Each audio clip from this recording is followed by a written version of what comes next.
Hello everyone. तो आज आपका स्वागत है तीसरे क्लास में। पहले दूसरे क्लास में हमने फॉर्मूला रिवीजन जो किया था हाइट एंड डिस्टेंस का किया था, और दूसरे वाले में किया था हमने स्ट्रेट लाइन का एंड ट्रायंगल का किया था इंपॉर्टेंट फार्मूलाज। तो आज हम करने वाले हैं सर्कल का इंपॉर्टेंट जितने भी फार्मूलाज है ना वो हम करने वाले हैं। और ये मैं कहाँ से कर रहा हूँ, ये मैं कर रहा हूँ अपना जो इम्पोर्टेंट पीडीएफ है फार्मूला का, उससे कर रहा हूँ। अगर आपको ये डाउनलोड करना है तो मेरे टेलीग्राम चैनल पे जाकर के डाउनलोड कर सकते हो, जिसका कि आपको लिंक डिस्क्रिप्शन में मिल जाएगा या फिर पिन कमेंट बॉक्स में मिल जाएगा। ठीक है, बहुत इंपॉर्टेंट है। आप एक बार एग्ज़ाम में जाने से पहले सीजीएल 2023 के लिए अगर अपेयर हो रहे हो तो एग्ज़ाम में जाने से पहले एक बार ज़रूर फार्मूलाज देख करके जाओ, तो बहुत हेल्पफुल होगा। ठीक है, तो चलो आज मैं इंटरेस्टिंग वे में तुम लोगों को पढ़ाता हूँ। आज पढ़ते हैं सर्कल यानी कि वृत्त। ठीक है, इंग्लिश में सर्कल बोलते हैं और हिंदी में वृत्त बोलते हैं। तो सबसे पहले सर्कल का एरिया सबको पता होगा, पाई आर स्क्वायर होता है। आर इसका जिसको रेडियस है, ये सर्कल है, इसमें बीच में केंद्र है, तो आर रेडियस है तो पाई आर स्क्वायर। और इसका एरिया मतलब क्षेत्रफल, और सी सरकमफेरेंस यानी कि परिधि। जो इसका परिधि मतलब होता है उसका जो पूरा गोलाई का जो लेंथ है ना, उसको सरकमफेरेंस बोलते हैं। उसका फॉर्मूला था 2 पाई आर। और पाई का वैल्यू तो पता ही होगा, पाई का वैल्यू होता है 22/7, सब लोगों को पता होगा। तो एरिया पाई आर स्क्वायर और सरकमफेरेंस 2 पाई आर होता है। अब उसके बाद अब हम चलते हैं कि कंसेंट्रिक सर्कल लेते हैं। कंसेंट्रिक मतलब सम केंद्रीय, मतलब एक ही केंद्र है और दो सर्कल बनाया जा रहा है। तब हम लोगों को अगर एरिया निकालना है, मान लो कि एक सर्कल पहला आर है, छोटा आर, और एक बड़ा आर है दूसरा सर्कल, और दोनों के बीच का जो ये एरिया है ये निकालना है, तो हमको कैसे निकालना पड़ेगा, ये वाला एरिया। तो ये एरिया निकालने के लिए बड़ा वाला सर्कल का जो एरिया निकाल लेंगे, पाई कैपिटल आर स्क्वायर, उसमें से छोटा वाला का घटा देंगे, पाई स्मॉल आर स्क्वायर आ जाएगा, पाई कॉमन ले लेंगे, r square minus r square हो जाएगा। तो वही है शेडेड एरिया का जो क्षेत्रफल होगा, pi r square minus r square, ये पता चल गया। अब नीचे चलते हैं।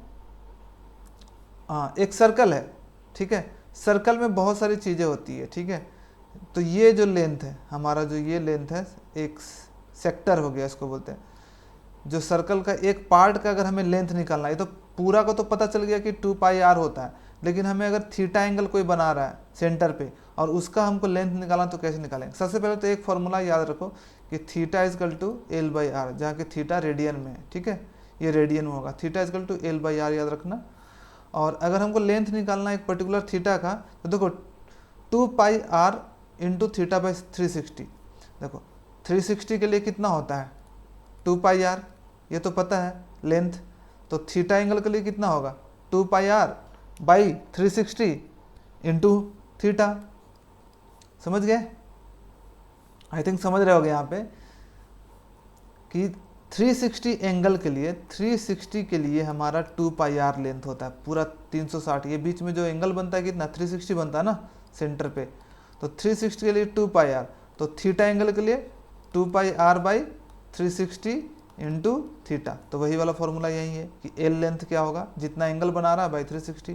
अगर एरिया निकालना है तो वही एरिया, टोटल एरिया कितना होता है 360 के लिए pi r square by 360 into theta हो गया। ठीक है, या फिर area is equal to r into l by 2 भी कर सकते हो, इसी से निकला है। देखो एल का वैल्यू अगर यहाँ पे पुट करोगे तो आर एल बाई 2 आ जाएगा। ठीक है, अच्छा ये जो एक सेक्टर बनता है, एक छोटा सा पार्ट बनता है सर्कल का, इसका अगर हमें पेरीमीटर निकालना हो तो कैसे निकालेंगे। पेरीमीटर हो जाएगा आर ये लेंथ प्लस ये लेंथ, आर ये भी आर है, 2 r plus l, r r plus L.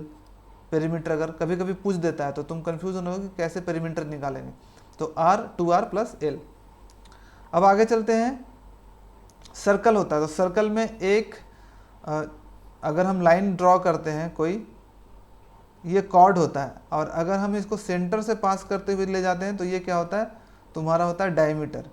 ये तो पता होगा, सेंटर से जाएगा तो डायमीटर होगा, और कहीं सेंटर से नहीं जाएगा तो एक कॉर्ड होता है और एक सेगमेंट बनाता है ये। ठीक है, ये जो होता है सेगमेंट बनाता है। और ये है, मैंने सेक्टर बोला कि यहाँ पे कि थीटा एंगल पे अगर कोई बना रहा है तो एक सेक्टर बनता है। तो सेक्टर का एरिया के लिए क्या बोले थे, total area into theta by 360, जो टोटल एरिया होता है। और अगर इसका लेंथ भी निकाला होगा तो 2 पाई आर इंटू थीटा, जो अभी यहाँ पे बताया था। समझ गए, तो कोड समझ गए क्या होता है। कोई भी ऐसा लाइन ड्रॉ करो सर्कल में जो डायमीटर नहीं है, वो कोड होता है। ठीक है, और ये होता है सेगमेंट, और ये होता है सेक्टर। हिंदी में क्या बोलते हैं उसको नहीं पता। हिंदी में कोड को चाप बोलते हैं, और डायमीटर को व्यास बोलते हैं, और सेक्टर को तो नहीं पता क्या बोलते हैं। हिंदी में थोड़ा सा कन्फ्यूज़न है, हिंदी वाले थोड़ा खुद समझ लेना। अच्छा, एक प्रॉपर्टी होती है, कुछ सर्कल की प्रॉपर्टी होती है। जैसे कोई सर्कल है ना, ठीक है, तो अगर हम सेम एंगल, अगर थीटा है, थीटा एंगल पे ही एक बनाते हैं, थीटा एंगल लेते हैं, और कहीं और भी एक थीटा एंगल बनाते हैं, तो जो कॉर्ड बनाएगा ना, वो कॉर्ड बनाएगा ना, उसका लेंथ बराबर होगा। यहाँ पे जैसे ए बी का जो कॉर्ड बनाया और सी डी कॉर्ड बनाया, वो बराबर होगा अगर एंगल सेम है तो, ठीक है। और ये भी अगर मान लो पी क्यू है, तो पी क्यू भी बराबर होगा, ए बी बराबर सी डी बराबर पी क्यू। अगर एंगल सेम है तो उसका जो कॉर्ड बनेगा वो भी सेम होगा। ये याद रखना है, प्रॉपर्टी है, ठीक है। एक और प्रॉपर्टी है कि मान लो कोई सर्कल है, यहाँ पे एक सेंटर है, सेंटर पे अगर ये एंगल थीटा बना रहा है, तो वही अगर हम बड़े वाले जो हमारा बड़ा वाला ये है सेगमेंट है, जो बड़ा वाला सेगमेंट पे जो एंगल बनेगा सेंटर से दूर, वो उसका आधा होता है। अगर यहाँ पे थीटा है तो ये θ/2 होगा, तो वही है। जैसे ये थीटा एंगल बनाया, तो यहाँ से उसी दो लाइन से बनाया हुआ एंगल जो होता है उसका डबल होता है। लेकिन याद रखना कि ये बड़े वाले पे बनता है तब होता है, छोटे वाले पे नहीं। देखो इधर भी बन सकता है, पर इधर वाले पे नहीं मानेंगे हम। जो बड़े वाले जो परिधि पे होता है ना, बड़े वाला जो बनता है सेक्टर, उस पे अगर लाइन ड्रॉ करते हैं तो सेम, जैसे ये थीटा है तो θ/2, ठीक है। तो मान लो यहाँ पे अगर इसका लेंथ, अगर इसका वैल्यू 60 होगा तो इसका कितना होगा, 30 होगा। यहाँ पे भी 30 होगा। अगर एक और हम बना देते हैं इधर ऐसे, तो ये भी 30 होगा, ठीक है। Angle made by chord at centre is twice angle made at the major segment, ठीक है। जो सेंटर पे एंगल बनता है, वो जो मेजर सेगमेंट बनता है उसका डबल होता है। तो बहुत सारे क्वेश्चन पूछते हैं, डायरेक्ट पूछ देंगे कि एक है जो सेक्टर 120 डिग्री बना रहा है, तो अगर इसी को हम इसी कॉर्ड से अगर मेजर सेगमेंट पे एंगल बनाते तो कितना बनेगा, तो 60 हो जाएगा, ठीक है। आई थिंक सो ये समझ गए होगे। अब आगे चलते हैं। एक और प्रॉपर्टी है कि एक सर्कल है, ठीक है, ये सर्कल है और ये इसका कॉर्ड है। तो कॉर्ड जब भी सेंटर से परपेंडिकुलर उस पर बनाते हैं ना, उस पर परपेंडिकुलर डालते हैं सेंटर से, जो ओ सेंटर है उससे उस पर सेंटर, तो ये हमेशा इक्वल भाग में डिवाइड करेगा, इधर और इधर बराबर होगा, यानी कि AC बराबर CB होगा, ठीक है।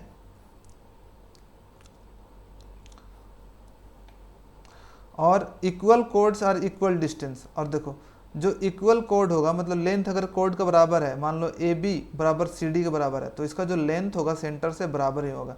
अगर उसी लेंथ का यहाँ पे भी बना, तो मान लो ये 3 सेंटीमीटर का, ये भी 3 सेंटीमीटर का, ये भी 3 सेंटीमीटर का, तो यहाँ से हम जो परपेंडिकुलर डालेंगे ना, और ये जो डिस्टेंस होगा, मान लो डिस्टेंस है 2 सेंटीमीटर हो रहा है, तो यहाँ पे भी 2 सेंटीमीटर का डिस्टेंस होगा, यहाँ पे भी 2 सेंटीमीटर का डिस्टेंस होगा, ठीक है।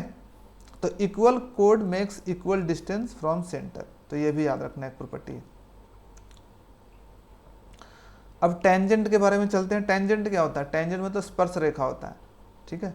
स्पर्श रेखा, जब भी कोई स्पर्श रेखा, मतलब कि एक कोई सर्कल को टच करते हुए जो लाइन जाता है उसको स्पर्श रेखा बोलते हैं। और जो भी एक सेंटर से जो लाइन खींचते हैं, स्पर्श रेखा जहाँ पे टच करता है, वो हमेशा 90 डिग्री बनाता है, याद रखना, हमेशा 90 डिग्री, ठीक है।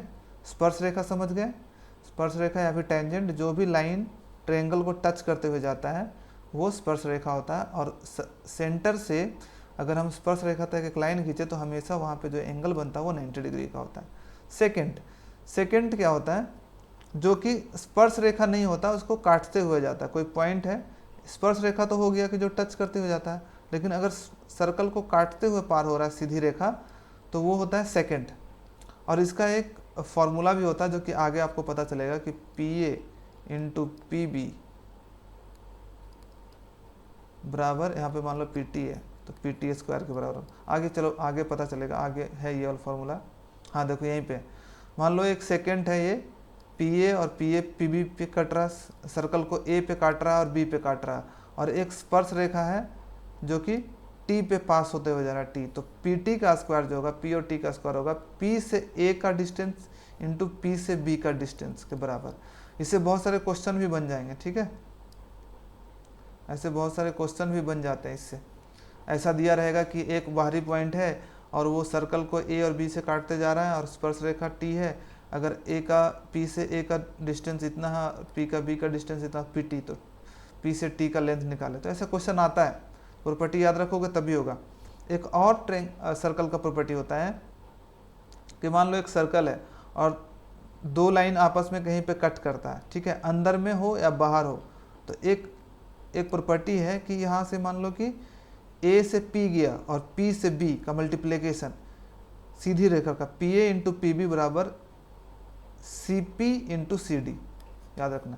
या फिर अगर कोई दो लाइन बाहर में भी कट करता हो तब भी क्या होगा कि पी से सेंटर मानो पी इंटू सी और P into D, P into A P into B बराबर वही जो पॉइंट है वहाँ से पहले पहला वाला पॉइंट लो और वहाँ से दूसरा वाला पॉइंट मल्टीप्लाई करो इज इक्वल टू, फिर दूसरा लाइन लो, पहला वाला पॉइंट जो कट करता है उसके बाद दूसरा जहाँ तक कट करता है जिसका लेंथ, दोनों का मल्टीप्लिकेशन बराबर होगा।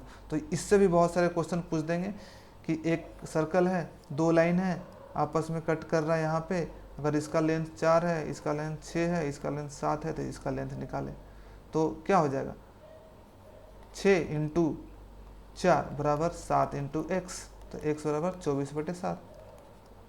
सॉरी, समझ गए? हाँ ठीक है। तो और एक प्रॉपर्टी है कि मान लो एक सर्कल है, ठीक है, एक सर्कल है और एक उस पर एक कोई है कॉर्ड है, कॉर्ड से एक ही कॉर्ड से बनाया हुआ, तो पता है कि सारा जगह पे सेम एंगल बनता है, alpha alpha alpha, angle made by same chord at the same major second is equal, ठीक है, इक्वल होता है। एक कॉर्ड से बनाया हुआ, एक ही कॉर्ड से अलग मेजर कॉर्ड पे बनाया हुआ जितने भी होते हैं, या फिर माइनर पे भी कहीं पे बनाएगा ना, माइनर पे भी कोई भी बनाएगा तो तुम्हारा इक्वल होता है, सब बराबर होता है वैल्यू। यानी कि अगर ये 30 डिग्री है तो ये भी 30 होगा, 30 होगा। एक कोड रहेगा और उसी कोड का ए और बी पॉइंट का ही यूज करके कहीं पे भी एंगल बनाओ तो सेम बनता है, ठीक है। अब इसी को कॉर्ड को हम अगर हम रिप्लेस कर देंगे किसमें, व्यास में, यानी कि इसको वो डायमीटर में कर देंगे, तो जो एंगल बनता है ना हमेशा 90 डिग्री होता है, ठीक है। मेजर सेगमेंट पे जो बना हुआ है, मेजर सेगमेंट पे एंगल वो हमेशा 90 डिग्री, इधर भी बनेगा तो 90 डिग्री, कहीं पे भी बना लो ये 90 डिग्री होगा। इसको ऐसे यहाँ भी ले जाओ तो ये 90 डिग्री बनता है। तो याद रखना कि जब भी डायमीटर होता है, डायमीटर को एक कोड बना जाए और एक ट्रायंगल बनाया जाए उससे, कहीं पे भी सर्कल के कोई भी पॉइंट को लेकर के, तो वो 90 डिग्री का एंगल बनाता है सेगमेंट पे, ठीक है। तो आई थिंक ये सब समझ गया होगा चीज़ें।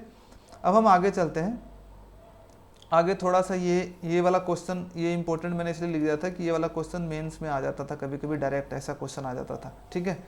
कि मान लो एक सर्कल है, उसका एक इन सेंटर है और एक इसका सरकम इन सेंटर है और एक सरकम सेंटर है। इन सेंटर मतलब क्या होता है, जब अंदर ट्रायंगल के अंदर हम ऐसे एक सर्कल बनाते हैं तीनों लाइन को टच करते हुए, तो एक सेंटर बनता है सर्कल का, उसको बोलते हैं इन सेंटर। और सरकम सेंटर क्या होता है कि सर्कल के टिप पे वर्टेक्स से मैच करते हुए एक सर्कल बनाते हैं और उसका एक सेंटर होता है उस सर्कल का, उसको बोलते हैं सरकम सेंटर। तो अगर दिया हुआ है कि मान लो कि इसका वैल्यू है जो बनाता है, और ए से लेकर के इन सेंटर से जाते हुए एक लाइन डी तक जाता है और ओ से लेकर के डी तक जाता है, और ये जो एंगल बनाता है बी से लेकर के बी आई डी और बी ओ डी, अगर ये वाई बनाता है, ये जेड बनाता है, और इसका एंगल अगर एक्स है, एंगल बी का एंगल एक्स है, तो पता है कि जो इन सेंटर होता है, इन सेंटर क्या होता है, हमेशा इसको दो भागों में बांटता है। इन सेंटर कैसे बनता है, इन सेंटर जो बनता है एंगल बाइसेक्टर से बनता है, तो एंगल बाइसेक्टर इसको x/2 में तोड़ेगा और इसको x/2 में तोड़ेगा, ठीक है। तो इसका एक फॉर्मूला है, या बस याद कर लो यार, ये वाला कुछ नहीं है कि y बराबर जो y एंगल होता है y is equal to x/t into z/2, बस इसको याद कर लो, ताकि ऐसा डायरेक्ट क्वेश्चन आता है इसलिए मैंने लिख लिया था, इसका कुछ ऐसा नहीं है। ज़्यादा इंपॉर्टेंट है ये वाला, उसके बाद वाला, ठीक है। ये प्रॉपर्टी, जैसे कि कोई एक सर्कल है, सर्कल के बाहर एक पॉइंट है P से अब दो टेंजेंट बनेगा, एक A पे गया, एक B पे गया, यहाँ पे आया, टच किया, ये O से अगर बनाया जाएगा तो 90 डिग्री बनेगा, 90 डिग्री बनेगा। तो सबसे पहले तो ये होगा कि PAO और PBO दोनों हो जाएगा सिमिलर ट्रायंगल होगा, सिमिलर ट्रायंगल, ठीक है। और जो PA का लेंथ बराबर हो जाएगा PB का, जो लेंथ होगा एक पॉइंट से कहीं पे दो टेंजेंट खींचा हुआ सर्कल का ना बराबर होता है, ठीक है। इसका मतलब कहीं भी पॉइंट ले लो और दो टेंजेंट जो बनता है, टेंजेंट का लेंथ बराबर होगा। और PAO दो सर्कल जो बनता है, जो ट्रायंगल बनता है वो दोनों सिमिलर ट्रायंगल बनता है, जो त्रिभुज बनेगा ये दोनों, एक पहला वाला PAO POB दोनों सिमिलर होगा। तो इससे अगर कुछ भी वैल्यू दिया रहेगा तो हम कोई भी लेंथ निकाल सकते हैं, ठीक है, सिमिलर ट्रायंगल का यूज करके। नंबर ऑफ कॉमन टेंजेंट, इससे भी डायरेक्ट क्वेश्चन आ जाते हैं कि नंबर ऑफ कॉमन टेंजेंट्स कितना होते हैं, ठीक है।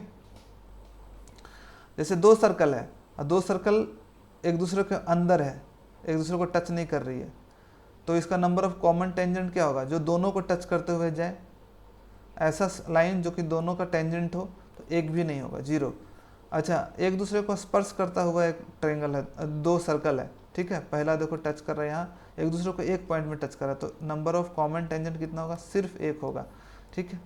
अब दो सर्कल जब आपस में काट रहे हैं एक दूसरे को, तो नंबर ऑफ कॉमन टेंजेंट दो बनेगा, एक ऐसे और एक नीचे। नंबर ऑफ कॉमन टेंजेंट मतलब स्पर्श रेखा, इक्वल स्पर्श रेखा दो बनेंगे।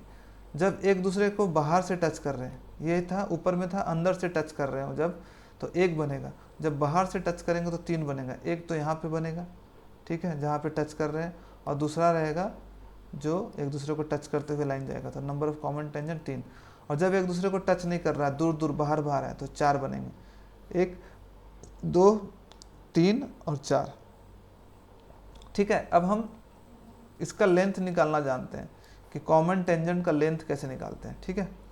Length of direct common tangent, मान लो दो सर्कल है जिसका रेडियस एक R1 है, R2 है, एक दूसरे को टच नहीं करता, बाहर है, तो लेंथ ऑफ कॉमन टेंजेंट निकालना है, डायरेक्ट कॉमन टेंजेंट मतलब इसका यहाँ से A से लेकर के B तक का लेंथ और C से लेकर के D तक का लेंथ। एक तो है कि दोनों का लेंथ बराबर होगा, ये और ये बराबर होगा, ठीक है। तो मान लो कि दोनों के सेंटर के बीच का दूरी कितना है, D है, ठीक है, D मान लो, और रेडियस R1 है और R2 है। बड़ा भी हो सकता था ना, ये वाला जो सर्कल है ये इतना बड़ा भी हो सकता था, ठीक है।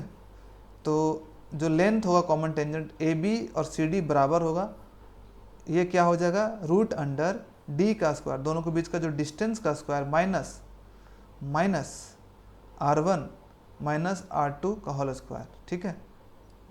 R1 माइनस R2 कर देना, पहला रेडियस मैंने दूसरा रेडियस का होल स्क्वायर, समझ गए। यानी कि फिर से यहाँ पे पाइथागोरस जैसा लग जाएगा, D square minus R1 minus R2 का होल स्क्वायर निकाल लो, निकल जाएगा। अगर मान लो O1 O2 जो लेंथ है वो 2R के बराबर हो जाए, 2R के बराबर मतलब दोनों एक दूसरे को टच कर रहा हो, दोनों एक दूसरे को टच कर रहा, तो length of direct common tangent जो होगा AB और CD वो हो जाएगा 2 इंटू R1 R2। ये वाला फॉर्मूला में भी अप्लाई कर दो तो हो जाएगा, ठीक है। इसी में अगर जैसे कि 2R के बराबर हो जाएगा ना, 2R को क्या लिख सकते हैं, 2R मतलब कि 2R1 प्लस R2 ऐसे लिख सकते हैं। 2R1 प्लस R2 यहाँ स्क्वायर कर दो, 2R1 माइनस R2 तो वही आ जाएगा 2 इंटू R1 R2, ओके। ये हो गया length of direct common tangent. और length of transverse common tangent, direct common tangent का मतलब होता है एक दूसरे को नहीं करता। और हाँ, यहाँ पे मैंने बोलना भूल गया कि यहाँ पे जो दो अलग अलग सर्कल होता है तो इसको बोलते हैं डायरेक्ट कॉमन टेंजेंट, ठीक है, ये दोनों को डायरेक्ट कॉमन टेंजेंट बोलते हैं। और जो एक दूसरे को क्रॉस करके जाता है ऐसे, ये दो हो गए ये ट्रांसवर्स कॉमन टेंजेंट, ये वाला और ये वाला, ये ट्रांसवर्स कॉमन टेंजेंट होगा। तो डायरेक्ट कॉमन टेंजेंट का लेंथ निकालना सीख गए। ट्रांसवर्स कॉमन टेंजेंट का जो लेंथ होगा सेम R1 R2 दो सर्कल है, बाहर है, एक दूसरे को टच नहीं कर रहे, तो ट्रांसवर्स कॉमन टेंजेंट का जो लेंथ होगा सेम हो जाएगा। बस क्या कर देंगे, रूट अंडर दोनों के बीच का जो डिस्टेंस है D square minus R1 plus R2 बस का होल स्क्वायर, यहाँ पे प्लस हो गया चेंज, ठीक है। बाकी चीज़ें सेम थी, डी स्क्वायर माइनस यहाँ पे भी था उसमें, लेकिन यहाँ पे R1 माइनस R2 था, डायरेक्ट में माइनस हो जाएगा और ट्रांसवर्स में प्लस हो जाएगा। अब देखो कैसे याद रख सकते हैं कि ट्रांसवर्स में प्लस हो जाएगा। देखो ट्रांसवर्स जब हम करते हैं तो एक दूसरे को क्रॉस करता है और यहाँ पे प्लस का साइन बनाता है, तो इससे याद रख सकता है कि ट्रांसवर्स में R1 प्लस R2 लेते हैं और बाकी पाइथागोरस थ्योरम जैसा होता है वैसा यूज कर लेते हैं, ठीक है। याद करने का बस ट्रिक है। अच्छा एक और है प्रॉपर्टी, एक क्वेश्चन है इंपॉर्टेंट कि होता है, आता है जनरली, उसके लिए मैंने ये बनाया था कि मान लो एक सर्कल है, टी से एक टेंजेंट बनता है पी पे और इसका लेंथ है कुछ दिया हुआ है, रेडियस दिया हुआ है, इसका यहाँ से हाइट दिया हुआ है। तो यहाँ पे याद रखना कि जो दो ट्रायंगल होता है ना पी ओ आर, ये वाला जो है ट्रायंगल और पी ओ पी और जो टी ये वाला जो सर्कल है ट्रायंगल है, दोनों सिमिलर होता है। P O T similar to O P R, लेकिन तुमको निकालना होगा कि कैसे कैसे हो सकता है। जैसे देखो ये 90 बना रहा है, ये भी एंगल 90 बना रहा है, इसका एंगल बराबर है, उसका एंगल भी बराबर है, तो ये वाला जो एंगल होगा इसके बराबर हो जाएगा, ठीक है। जो यहाँ पे वाला जो एंगल होगा ये वाला, ये इस वाले टी एंगल के बराबर हो जाएगा, ओ पी आर टी के बराबर। तो उसी के अकॉर्डिंग हम लोग निकाल लेते हैं सिमिलरिटी। सिमिलरिटी क्या होता है, सामने सामने वाला निकलता है। अगर ये थीटा है तो इसके सामने वाला क्या होगा, पी आर छोटा में देखें तो, और बड़ा वाला में देखेंगे तो इसके सामने पी टी बराबर। सेकंड देखो जो ये वाला एंगल है इसके सामने, पहले इसके सामने देखो छोटा वाला के ट्रायंगल के सामने ओ आर जो एंगल होता है, जो बराबर एंगल होता है दोनों ट्रायंगल का, उसके सामने वाला भुजा को हम सिमिलर करते हैं। तो इसके सामने बराबर ओ आर है तो इसके सामने क्या हो जाएगा, बराबर हो जाएगा पी ओ हो जाएगा। और उसके बाद 90 वाला लेते हैं, 90 इसमें 90 के सामने पहले छोटा वाला का लेते हैं, ये 90 है तो ओ पी है, यहाँ पे ओ पी होगा तो उसके सामने वाला 90 के सामने क्या है, ओ टी। तो इस वाला यूज करके हम कुछ भी निकाल सकते हैं, ठीक है। तो ये वाला फॉर्मूला जनरली तुम्हें इसका लेंथ निकालने में यूज होता है। अच्छा और कुछ प्रॉपर्टी है ये कि मान लो कि एक साइक्लिक क्वाड्रिलेटरल है। साइक्लिक क्वाड्रिलेटरल क्या होता है कि मान लो कि एक सर्कल है और उसके अंदर में 4 पॉइंट्स को मिला करके आपस में एक सर्कल बनाते हैं, तो एक साइक्लिक क्वाड्रिलेटरल होता है, ठीक है।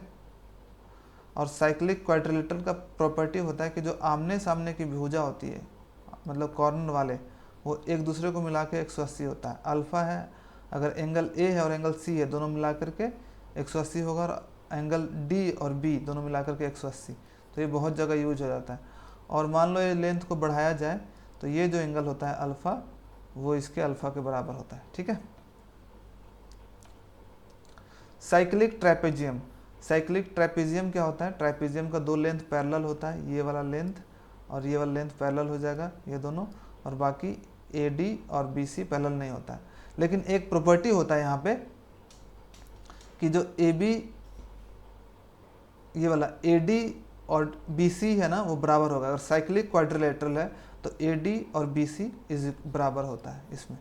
लेकिन नॉर्मल बनाओगे तो ऐसा ज़रूरी नहीं है कि बराबर होगा, लेकिन साइक्लिक क्वाड्रिलेटरल जब भी रहेगा तो ये वाला लेंथ और ये वाला लेंथ इज इक्वल मतलब बराबर रहेगा। और एक और है एंगल ए बराबर एंगल बी और एंगल डी बराबर एंगल सी। एंगल ए और एंगल बी बराबर होगा और एंगल डी और एंगल सी वो भी बराबर होगा। साइक्लिक क्वाड्रिलेटरल का एक प्रॉपर्टी है। एक और प्रॉपर्टी है कि मान लो कि इन सर्कल अंडर क्वाड्रिलेटरल, अगर एक क्वाड्रिलेटरल कोई बना और उसके अंदर हम एक सर्कल बना लेते हैं ऐसे, ठीक है। तो यहाँ पे भी एक प्रॉपर्टी होता है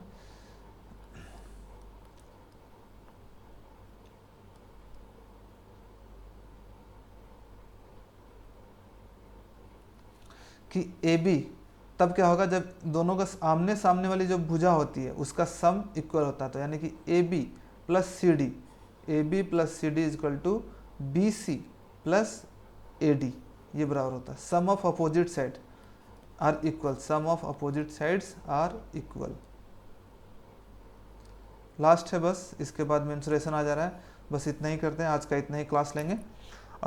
एक और प्रॉपर्टी है, इससे बहुत सारे क्वेश्चंस पूछे जाते हैं, डायरेक्ट क्वेश्चन, कि एक सर्कल है उसमें एक ट्रायंगल बनाया गया मान लो, ठीक है, ठीक है, और एक टेंजेंट खींचा गया कोई कहीं पे भी, तो एक प्रॉपर्टी होता है कि मान लो ये एंगल अल्फ़ा बनाता है, ये बीटा होता है, तो जो अल्फ़ा होता है उसके इस साइड वाले के बराबर होता है, और जो बीटा होता है ये वाला एंगल के बराबर होता है। फिर से कर दिया जाए, ये हो गया, ये हो गया, यहाँ पे टेंजेंट खींचा गया, एक ट्रायंगल है, यहाँ पे ट्रायंगल मान लो बना लिया गया, तो ये एंगल ये एंगल जो होगा इसके बराबर होगा, और ये एंगल इस वाले के एंगल के बराबर होगा, ठीक है। ये भी क्वेश्चन पूछता है, इसलिए मैंने इंपॉर्टेंट वाले में लिख लिया था कि मान लो दो सर्कल है आपस को काट रहे हैं, ठीक है, और एक टेंजेंट बनता है, टेंजेंट बनाते हुए हम एक ट्रायंगल बनाते हैं जहाँ पे दूसरे जगह पे कट करता है, तो इसका जो ये वाला एंगल होता है ना बी, और ये ए, इसके बी और ए के बराबर होता है। अब इसका कैसे होता है, इसके लिए बहुत बड़ा डिटेल एक्सप्लेनेशन है जो कि यहाँ पे बताना सही नहीं होगा, लेकिन याद रखना। और एक बात है कि A P B plus A Q B, जो ये वाला एंगल है, ये एंगल ए पी बी और ए क्यू बी दोनों का सम 180 होता है, ठीक है।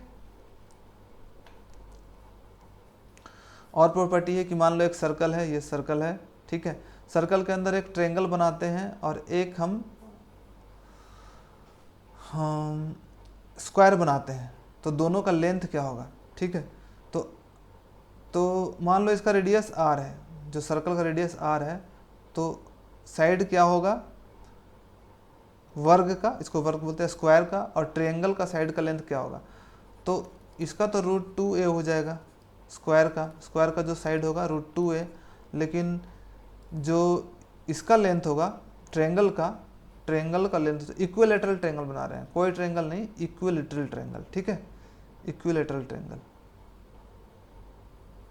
इसका जो बेस हो जाएगा वो हो जाएगा √3 × r, ठीक है, याद रखना। एक इक्विलेटरल ट्रायंगल बनाते हैं ट्रायंगल के अंदर, और एक स्क्वायर बनाते हैं, तो दोनों का साइड क्या होगा, साइड इज इक्वल टू हो जाएगा √2 × r, और उसका ट्रायंगल का साइड जो हो जाएगा √3 × r। एक और प्रॉपर्टी याद रखना, इससे क्वेश्चन पूछे जाते हैं, इसलिए मैंने लिखा कि एक सर्कल है, एक ट्रायंगल बनाया, एक वर्टेक्स से सामने वाली साइड्स को आगे बढ़ाते हुए ई पे मिलता है, तो एक प्रॉपर्टी होती है कि ए बी इंटू ए सी, यहाँ पे ए है, A B into A C plus D E into A E into D E is equal to A E का स्क्वायर, ये याद रखना, ए ई का लेंथ निकालने के लिए यूज हो जाएगा। A B into A C is equal to D E into A E बराबर ए ई का स्क्वायर।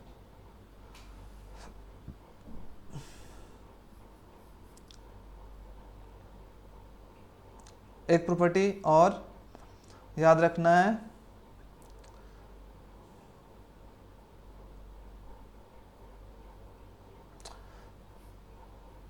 ये क्या है कि a point O is interior of a rectangle A B C D joint with each other at the vertex A B C D, then अगर एक rectangle है, ठीक है, जैसे एक रेक्टेंगल है ए बी सी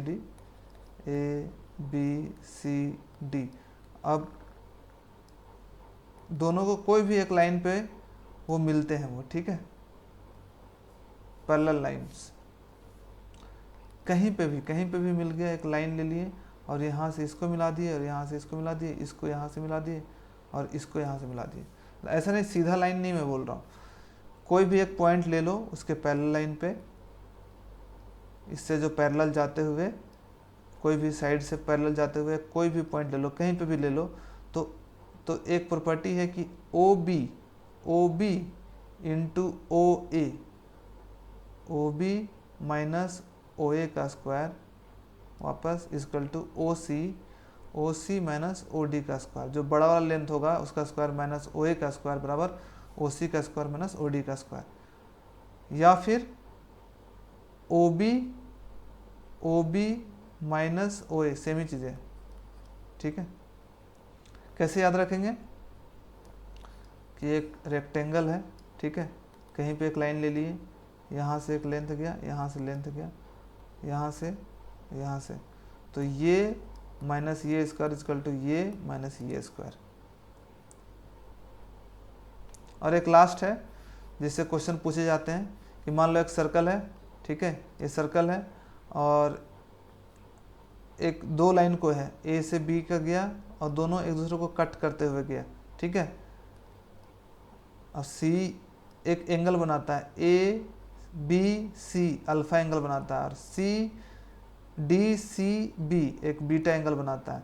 तो सेंटर पे ये कितना बनाएगा एंगल, ये क्वेश्चन पूछा जाता है, ठीक है, कभी कभी कि ए ओ सी का वैल्यू बताइए, डी ओ बी का, तो ये अल्फ़ा 2 अल्फ़ा हो जाएगा यहाँ पे, और ये बीटा है यहाँ पे 2 बीटा बनाएगा, ठीक है।